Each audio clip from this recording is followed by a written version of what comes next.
অৰ্জুনৰ পুত্ৰ আপোনাৰ ববু বাহনে এই সত্ৰতে আপোনাৰ ৰাজ্য পাতিছিল। দক্ষিণপাট সত্ৰ আপোনাৰ নামঘৰৰ মূল খুঁটা কেইভাগ হৈছে আপোনাৰ কাঠৰ আৰু গোটেই খুঁটাখিনি আপোনাৰ ব্ৰহ্মপুত্ৰত নিজে উটি অহা।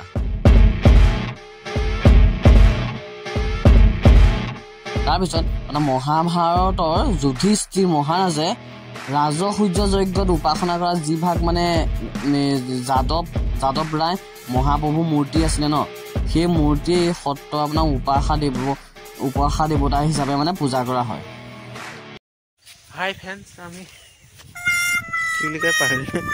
क्या बोला तूने नहीं पहले क्या बोला चल चल चलो এতিয়া আউনীআটী সত্ৰত চাই মেলি আমি ইয়াতে আকৌ ভাত সাজ খালোঁ। খাই মেলি এতিয়া আমি আকৌ যাবলৈ লৈছোঁ আপোনাৰ দক্ষিণপাট সত্ৰ। তো ব'লচোন দক্ষিণপাট সত্ৰ চাওঁগৈ। তাত মানে কেনেকুৱা পাওঁ, কি কথা দেখাম, আপোনাৰ যিমানখিনি মই দেখিম আৰু সিমানখিনি আপোনালোকেও দেখাম। এতিয়া দক্ষিণপাট সত্ৰলৈ যাবলৈ ওলাইছোঁ। আমাৰ মানুহখিনি আহিছে, এতিয়া গাড়ীত বহিছে। তো এতিয়া আকৌ নতুনকৈ আমি দক্ষিণপাট সত্ৰলৈ যাবলৈ আৰম্ভ কৰিছোঁ।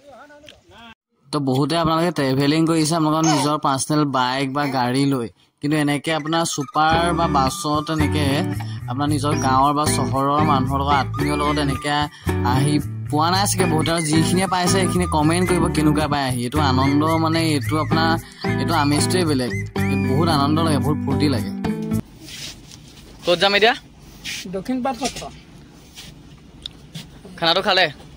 খানা নিৰামিষ। অঁ, নিৰামিষেতো আমাৰ সত্ৰত খানা নিৰামিষে হয়। মাছ মাংস ইয়াত নচলে আপোনাৰ।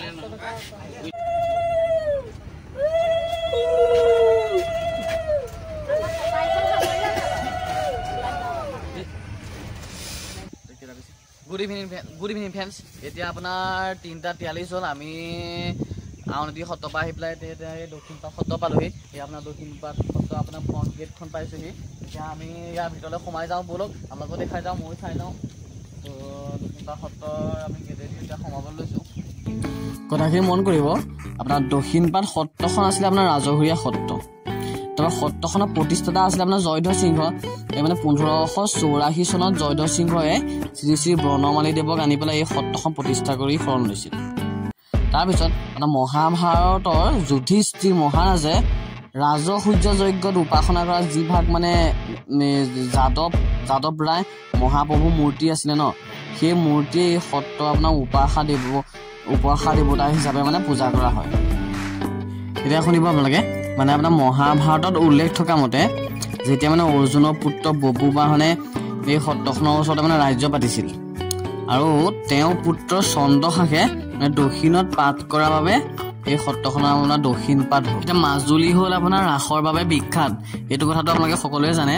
এতিয়া মানে দক্ষিণপাট সত্ৰত আপোনাৰ ৰাস আপোনাৰ 3 দিনীয়াকৈ হয় দেই। দক্ষিণপাট সত্ৰত আপোনাৰ যিভাগ ৰাস হয় ন, তাত মানে শ্ৰীকৃষ্ণই মানে যিভাগ মানে মুকুট পিন্ধি ওলায়, সেই মুকুট ভাগ আপোনাৰ সোণ আৰু ৰূপৰ মানে মিশ্ৰিত মুকুট পিন্ধি ওলায়, লোকৰ মানে ইয়াত কোৱা মতে।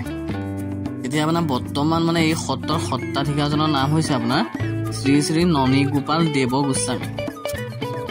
এতিয়া মই জনামতে মাজুলীৰ প্ৰথম পকাঘৰ আপোনাৰ এই সত্ৰতে হৈছিলে।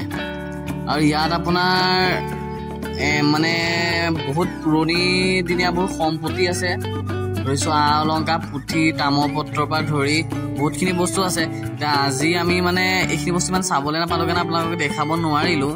যদি অলপমান ভাল ভিউজ আৰু ভাল লাইক কমেণ্ট যদি আহে ভিডিঅ'টোত, নেক্সট আমি অকলে আহি পেলাই ধুনীয়াকৈ থাকি মেলি ধুনীয়াকৈ গোটেই বস্তুখিনি আপোনালোকক দেখাম।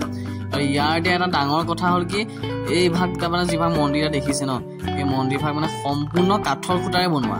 এতিয়া কাঠৰ খুটা বনোৱাৰ এটা ৰহস্য আছে।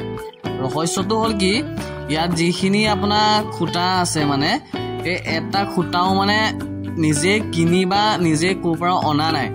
এই সম্পূৰ্ণ গোটেই খুটাখিনি মই আপোনালোকে দেখাম। ইয়াৰ খুটাখিনি এই সম্পূৰ্ণ খুটাখিনি দেখিছে নহয়, কাঠৰ খুটা কিমান ডাঙৰ ডাঙৰ খুটা। গোটেই খুটাখিনি আপোনাৰ ব্ৰহ্মপুত্ৰ নদীত উটি অহা হৈছে মানে। তো আপোনাৰ এনেকৈ সপোনত দেখে মানে ইয়াৰ এটা কাহিনী আছে। আৰু ইমানখিনি কাহিনীটো মই ভালকৈ গম নাপাওঁ, অলপকৈ গম পাই পেলাই কৈছোঁ।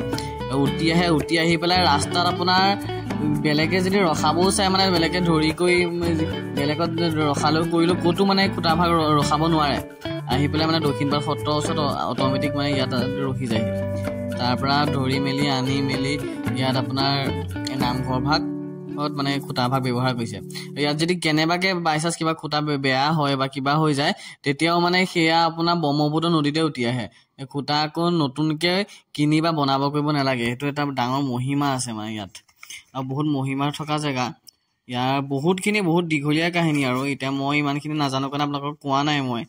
আৰু ইয়াত আৰু মই কৈছিলোঁ যে ইয়াত আপোনাৰ যি ভাগ মানে মূৰ্তি পূজা হয় বুলি, সেই আপোনাৰ তাৰ লগতে আপোনাৰ আছে ইয়াত আপোনাৰ ভুৱন মোহন মূৰ্তি আছে, বলুভদ্ৰ আছে, কল্যাণ ৰায়, বৈদ্যনাথ, লক্ষ্মীনাথ, অচ্যুতানন্দ, মদন গোপাল, বাসুদেৱ, মাধৱ ৰায়, মানে সকলোখিনি পূজা কৰা হয়। ইয়াত 14 প্ৰসংগ কৰা হয়।